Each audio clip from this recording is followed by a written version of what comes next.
बहुत बहुत धन्यवाद। मंच पे चीज़ें हमको बचपन से सुनने को मिलती है। सर ने भी कहा सब तरह के पेरेंटिंग के क्या करता है प्यास बुझने के बाद? फिर वो खुश हो जाता है और उड़ जाता है। वंडरफुल। और क्या बोल के उड़ता है? मेहनत करनी चाहिए। ओह अच्छा थैंक यू बेटा, थैंक यू बहुत बढ़िया। ये कहानी मेरे ख्याल से इसने सारे काम बहुत ही कुशलता पूर्वक करे। सबसे पहली चीज़ उसमें ये जो थी, उसमें सेल्फ अवेयरनेस थी, उसमें ये उसको ज्ञान था कि मुझे प्यास लगी है। अक्सर बड़े हों या छोटे, मंथन करा कि अगर मैं बड़ा पत्थर डाल दूंगा, मेरे एक लाइफ स्किल है और डिसीजन मेकिंग भी एक दूसरा जीवन कौशल है, तो हम निर्णय पर पहुंच पाते हैं कि कितना कौवा होते हुए उसने दूसरों के बारे में भी सोचा। रेडियो अरावली 90.4।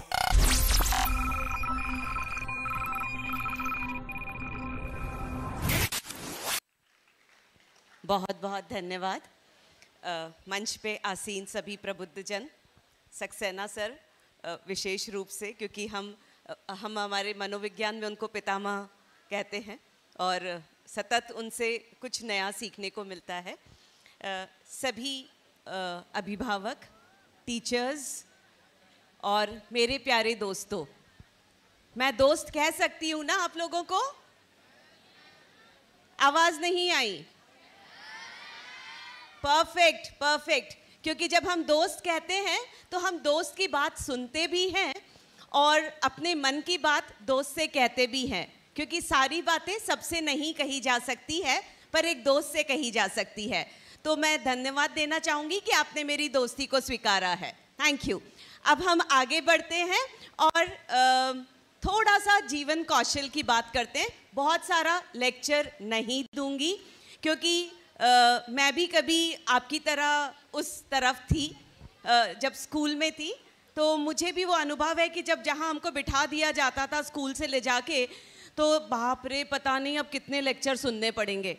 नहीं, ऐसा मैं कुछ भी नहीं करूँगी और बस वही बात करूँगी जो मन को अच्छी लगे, जो आपके जीवन में बहुत काम में आएगी। बस वही छोटी छोटी सी बातें करना चाहूँगी। जब हम जीवन कौशल की बात करते हैं तो बहुत सारे चीज़ें हमको बचपन से सुनने को मिलती है। सर ने भी कहा सब तरह के पेरेंटिंग के बारे में सर ने भी बताया कि माता पिता और टीचर सबकी बहुत सारी अपेक्षाएं होती हैं हमसे कि ये भी करना चाहिए, ये भी करना चाहिए।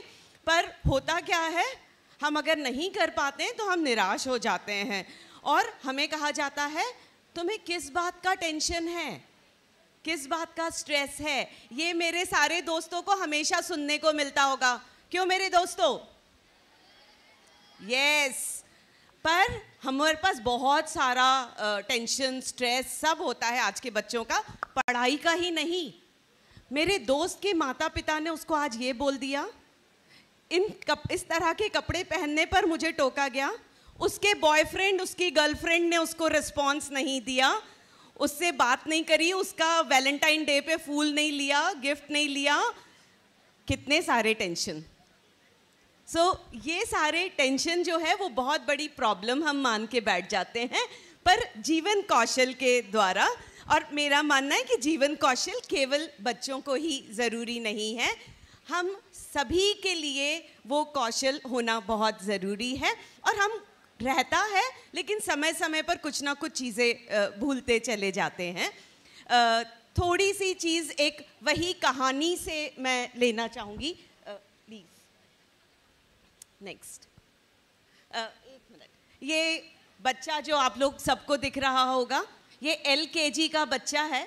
भाव समझने की कोशिश करिए, क्योंकि कभी हम लोग भी अपने रिजल्ट्स जो थे पेपर में देखते थे। आजकल तो एक सिंगल क्लिक पर बच्चे को सारा चीज़ें दिख जाती हैं, पर उसके चेहरे पर तनाव देखिए। ये ऐसा तनाव हम नहीं चाहते हैं। मैं ये विशेष रूप से अभिभावक और हमारे टीचर्स से कहना चाहूँगी कि इस तरह के भाव हमारे बच्चों के चेहरे पर नहीं आना चाहिए। अगर हम जीवन कौशल को बहुत ही अच्छे तरीके से शुरुआत से ही देना शुरू कर देते हैं तो कहीं ना कहीं इस भाव से हम आगे बढ़ जाएंगे और हमारा बच्चा हमेशा प्रसन्न रहेगा, क्योंकि मेरा ये मानना है कि हर बच्चा एक प्रसन्नचित रूप से ही पैदा होता है और उसकी जिम्मेदारी होती है कि खूब सारी प्रसन्नता सब जगह फैलाए. Like each child is born to be happy and spread happiness across. तो वो चीज़ को अगर हम ध्यान में रखें तो इस तरह की निराशा उसके चेहरे पर कभी नहीं रहेगी और हम जीवन कौशल के साथ हम उसको अलग कर पाएंगे. कौवे वाली स्टोरी पर आ जाइए. नेक्स्ट. ये मेरे ख्याल से सभी को ये कहानी पता होगी, प्यासा कौवा. आवाज नहीं आई? परफेक्ट. अब मुझे कौन जल्दी से बता सकता है प्यासे कौवे की कहानी? दौड़ के इधर से आ जाओ, जल्दी से दौड़ के आओ. Very good, let's clap for him.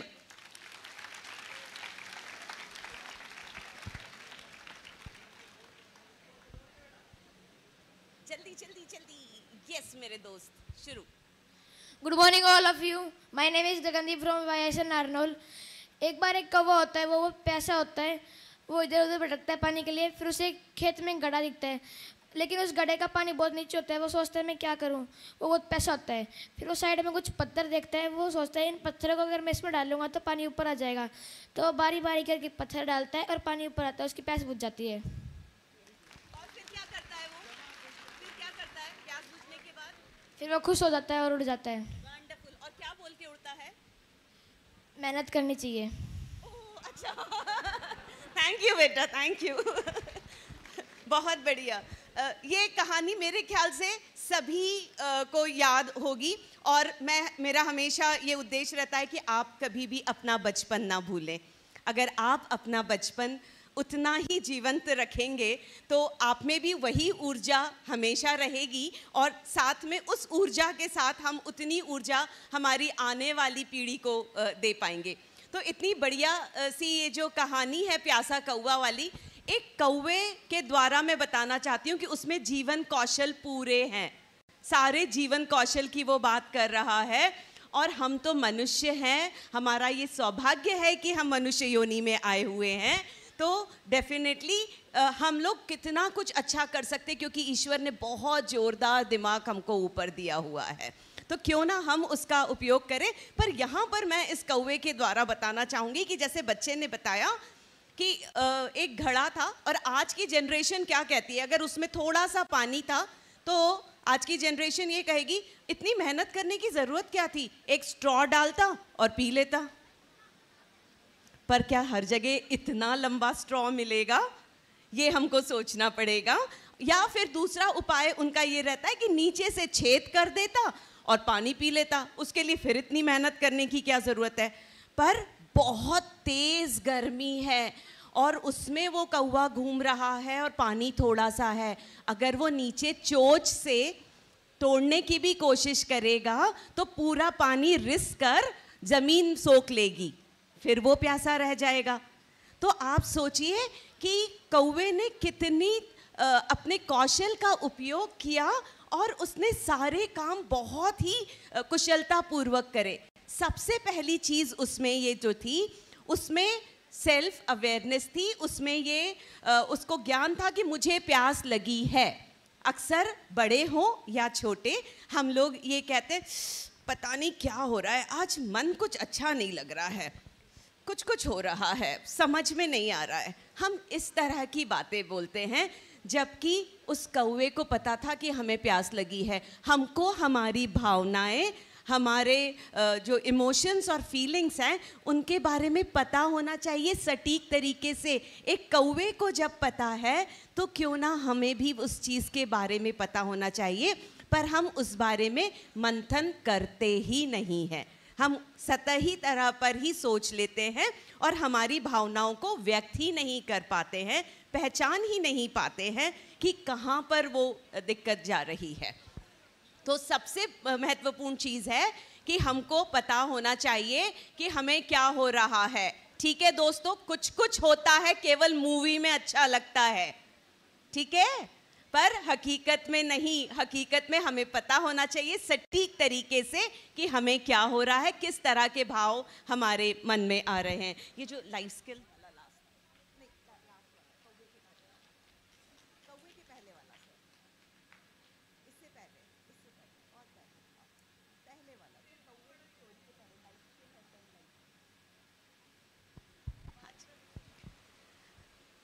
Thank you sir. तो ये तो हमें पता चल गया कि हमारे भाव क्या थे। अब प्रॉब्लम कौवे के साथ भी थी कि उसको बहुत प्यास लगी हुई थी, पर उसको समझ में नहीं आ रहा था पानी थोड़ा सा ही है। तो समस्या तो उसके साथ भी थी। समस्या हर व्यक्ति के साथ रहती है। ऐसा नहीं है कि सर हमारे ऊंचे ओहदे पर बैठे हुए हैं तो उनके साथ कोई समस्या नहीं है। उनके साथ जितनी ज़्यादा समस्याएं हैं शायद हमारे पास बहुत कम होंगी।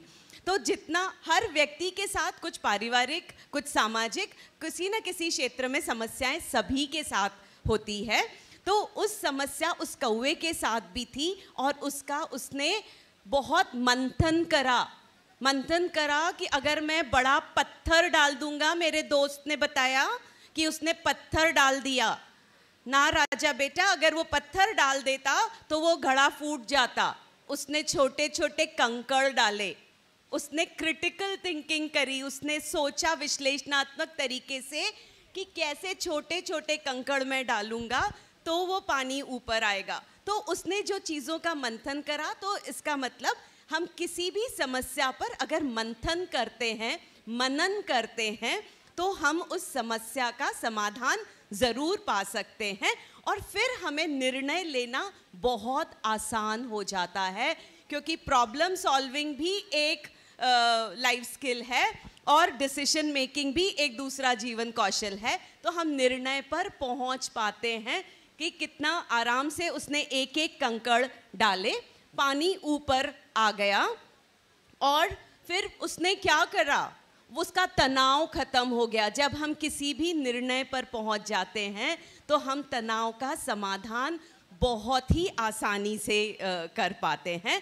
तो वो बहुत ही आसानी से उसने अपने समस्या का समाधान कर दिया और उस समस्या के समाधान में वो संतुष्ट होकर अपने आप पर ही नहीं रह गया।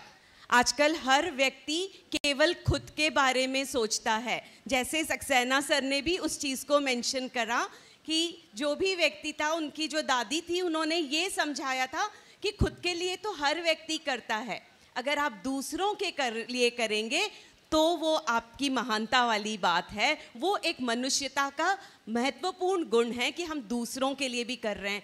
वो कौवा होते हुए उसने दूसरों के बारे में भी सोचा और फिर उसने दूसरों के बारे में सोचा। तदानुभूति वाली जो बात करते हैं हम, एम्पैथी वाली बात करते हैं कि हर व्यक्ति को किसी न किसी तरह की परेशानियां हैं। अगर हम उसके तरफ से सोचें तो हमें इतनी तकलीफ नहीं होगी। पर हमारा क्या रहता है, हम अपनी तरफ से सोचते हैं उसने मुझे ऐसा क्यों बोल दिया, उसने मेरे साथ ऐसा व्यवहार क्यों किया, उसने मुझे बर्थडे विश नहीं किया रात को 12 बजे। ये भी एक नाराज़गी का कारण बन जाता है। तो ऐसी चीज़ें ना होते हुए हमको सामने वाले की तरफ से भी सोचना चाहिए कि कहाँ उसके साथ कोई परेशानी हुई होगी, क्यों नहीं विश कर पाया, कहीं उसकी तबीयत तो ठीक है कि नहीं। जब हम तदानुभूति रूप दूसरों के तरफ से सोचने की कोशिश करेंगे, हम एम्पैथेटिक होंगे, तो हम डेफिनेटली चीज़ों को हमें बुरा नहीं लगेगा, हमारा मानसिक स्वास्थ्य अच्छा रहेगा। जो कि लगातार बातें चल रही हैं वेलबींग की, मेंटल हेल्थ की, तो हम कहीं ना कहीं स्वस्थ रहेंगे और हमें अंदर से नाराज़गी नहीं होगी, क्योंकि वो जो गुस्सा है वो बहुत ज़्यादा तकलीफ़ देता है, दूसरों को कम, खुद को ज़्यादा देता है। तो कभी भी ऐसा कुछ ना करें जिससे खुद को गुस्सा आकर खुद को तकलीफ़ होगी, क्योंकि अगर आपने गुस्सा किया है तो आप ये सोचिए कि आप शारीरिक रूप से तो तकलीफ़ में जाएंगे, क्योंकि आपकी एसिडिटी बढ़ जाएगी, बहुत ज़्यादा बढ़ जाएगी एसिडिटी, क्योंकि जहाँ दिमाग ने तेज सोचना शुरू किया, यहाँ शरीर ने अपना एसिड बढ़ाना शुरू कर दिया। और फिर गुस्से में हम क्या करते हैं, आज खाना नहीं खाना है, नींद आ रही है, सो रहे हैं, बात नहीं करना है किसी से। हम इस तरह के सारे व्यवहार करते हैं और उससे केवल आपका शारीरिक रूप पे आपको नुकसान होता है। और अगर हम मनोवैज्ञानिक तरीके से देखें तो वो जो गुस्सा हमें आया हुआ है हमें किसी भी चीज़ पर ध्यान केंद्रित करने नहीं देता है। हमें बार बार वही चीज़ें याद आती कि सामने वाले ने मुझे ऐसा क्यों बोला। हम अगली बार मिलने दो, उसको मैं ये सुनाऊंगा, ये सुनाऊंगी, ऐसा बोलूँगी, ये हमारी सारी मंथन हम उस पर करते रहते हैं। और जब अगली बार वो व्यक्ति मिलता है तो विषय वो आता ही नहीं है, तो हमारा गुस्सा फिर हमारे साथ रह गया, हमारा इतना टाइम वेस्ट हो गया, हमारा कंसंट्रेशन खराब हो गया। और सामाजिक तौर पर लोग क्या कहते हैं, अरे ये तो बड़ा गुस्सैल व्यक्ति है, इससे तो दूर रहना ही बेहतर है। तो गुस्सा हमें किसी भी तरह से अच्छा नहीं होता है। तो जब हम दूसरों के पर्सपेक्टिव से सोचते हैं, दूसरों के तरह से सोचना शुरू करते हैं तो हमें तकलीफ़ नहीं होगी। और कौवे ने भी वही चीज़ करी कि उसने सोचा बाकी सारे पक्षी इतने प्यासे होंगे तो उनका क्या होगा। फिर उसने क्या करा, पानी पिया और खुशी से, मेरे दोस्त ने बताया कि खुश होकर वो उड़ता गया और क्या बोलता गया, काँव काँव काँव। काँव काँव उसने क्यों करा, काँव काँव उसने इसलिए बोला कि सॉरी, वो उसका इफ़ेक्टिव कम्युनिकेशन है। आज के दौर में अब अपनी बात को बहुत इफ़ेक्टिवली कहना बहुत ज़रूरी है। हम कम शब्दों में अपनी बात कह सके, सामने वाले को समझ में आ सके, वो बहुत महत्वपूर्ण होता है। तो उसने भी सारे अपने पक्षियों को, सारे दोस्तों को अपनी बात कही। अपने मन में चीज़ों को दबाकर मत रखिए। भले मेरे प्यारे दोस्तों, कोई ना कोई एक टीचर हमें बहुत अच्छा लगता है, हम अपने मन की बात उस टीचर से जाकर ज़रूर कहें। और मैं टीचर से भी रिक्वेस्ट करना चाहूँगी कि आप सुने। करिकुलम बहुत ज़रूरी है, सारा सिलेबस ख़त्म करना ज़रूरी है, एग्ज़ाम्स करना बहुत ज़रूरी है। फिर से मैं सर का रेफरेंस देना चाहूँगी कि अभी हम लोग बहुत एकेडमिक प्रोन होते जा रहे हैं। हमें स्टूडेंट सेंट्रिक होना है, बच्चों के पर्सपेक्टिव से सोचना है, तब हम उनकी ग्रोथ कर पाएंगे। आपने सिलेबस कंप्लीट कर लिया, आपने अपनी जिम्मेदारी पूरी कर ली, लेकिन क्या वो बच्चे तक सही चीज़ पहुँच पाई है, क्या हम उसके मन को छू पाए हैं, वो बहुत महत्वपूर्ण है। उस बच्चे के लिए समय ज़रूर दें, उसकी बात ज़रूर सुने कि वो क्या कहना चाह रहा है। अगर हम इस तरीके से इफ़ेक्टिवली वो कम्युनिकेट करते हैं, अपनी बात कहते हैं, तो वो बच्चा भी खुश रहेगा, आपको भी बहुत सारी संतुष्टि रहेगी कि हमने जीवन में कुछ अच्छी चीज़ करी है। तो ये जो 10 जीवन कौशल हमारे WHO ने दिए हैं, वो कौवे ने पूरे के पूरे अपने जीवन में उतारे, उसको इफ़ेक्टिवली किया।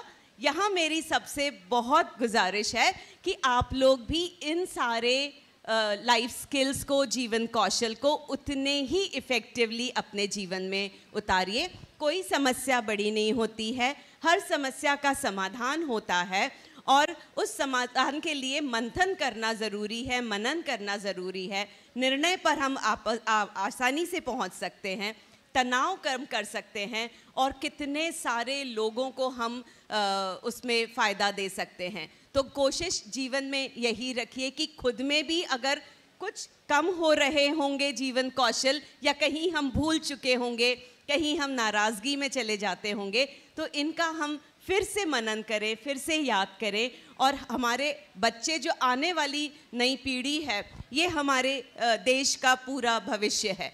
अगर आज हम इस पौध को ठीक कर लेंगे, भविष्य हमारा देश अपने आप अच्छा हो जाएगा। थोड़ा सा क्वालिटी टाइम, थोड़ा सा समय बच्चों को देने की ज़रूरत है। मैं ये नहीं कहती हूँ कि दिन भर आप उनके साथ रहिए, खासकर जो पेरेंट्स होते हैं, माताएं कहती हैं हम तो दिन भर घर में ही रहते हैं, पूरे समय बच्चे के साथ रहते हैं। ऐसा नहीं है, क्योंकि आपके पास अपने बहुत सारे काम हैं। कम से कम 40 से 45 मिनट अगर आप बच्चे को देते हैं और प्योरली उससे रिलेटेड कोई बात करते हैं, पढ़ाई से संबंधित नहीं कि तुमने क्या पढ़ लिया और तुमने ये नहीं पढ़ा, और इस तरह का कंपैरिजन ना होते हुए हम सभी तरह की बातें करें कि देश में क्या हो रहा है, विश्व में क्या हो रहा है, फैशन में क्या हो रहा है, पिक्चर कौन सी चल रही है, सारे विषयों पर हम बात करें तो ना ही वो रेप केसेस हमारे यहाँ पर बढ़ेंगे, बलात्कार के केसेस हमारे यहाँ पर कम हो जाएंगे, और ताकि हमारे बीच में वो संप्रेषण जो है वो बहुत इफेक्टिव होगा। हम हर विषय पर अपने बच्चे से बात करेंगे, जो कि ये जो दूरियां हैं कि पापा से बात नहीं करना, बेटियां बड़ी हो गई हैं तो पापा से और बड़े भाई से बात करना कम कर देती हैं, ये सारी जो हमारी चीज़ें चलती आ रही हैं इनको कम करने की ज़रूरत है, संप्रेषण को बढ़ाने की ज़रूरत है। रिस्पेक्ट अपनी जगह है, पर बात करना अपनी जगह है, अपनी बात कहना आना चाहिए। तो मेरे दोस्तों, मैं चाहूंगी कि सारे लोग अपनी मन की बात अपने टीचर से या माता पिता से जरूर कहेंगे। ये आप मुझे प्रॉमिस कर रहे हैं? मुझे प्रॉमिस चाहिए मेरे बच्चों से। Perfect, thank you so much and lots of blessings and good wishes to you. बहुत बहुत धन्यवाद सबको, और मैं आशा करती हूँ कि इस तरह के जीवन कौशल को आप अपने जीवन में अवश्य लाएंगे। धन्यवाद। आप जुड़े रहिए रेडियो अरावली के साथ 90.4 मेगाहर्ट्ज पर।